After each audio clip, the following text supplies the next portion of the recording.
আমরা প্রথমে এলিট হাসপাতাল পরিদর্শন করেছি।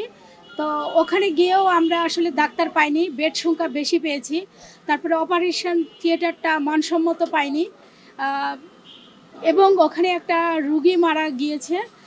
এসব কারণে ওই ক্লিনিকের আমরা অপারেশন থিয়েটারটা বন্ধ করে এসেছি।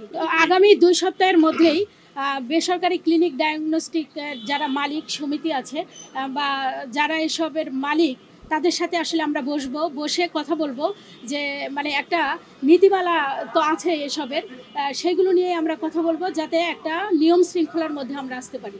অভিযোগের ভিত্তিতে অভিযানে এসে জয়তুন ক্লিনিকে যেটা পেলাম, যে ক্লিনিক অনেকটাই বিজি এবং গত সেপ্টেম্বরে প্রায় 185 অপারেশন হয়েছে, সেই হিসাবে আসলে যে ফেসিলিটিসগুলো থাকার কথা সেগুলো আমরা পাইনি। বিশেষ করে ডিউটি ডাক্তার নেই।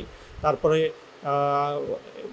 অপারেশন থিয়েটারে যে জিনিসগুলো থাকার কথা, একটা মানুষের যেহেতু জীবন রক্ষার্থে অপারেশন থিয়েটারে খুবই জরুরি জিএ মেশিন বা অন্যান্য যেগুলো, সেগুলো আমরা পর্যাপ্ত পাইনি। আমরা প্ল্যান করেছি যে যাদের এখানে আমরা গাফিলতি পাবো, আমরা বিএমডিসিকেও এই ব্যাপারে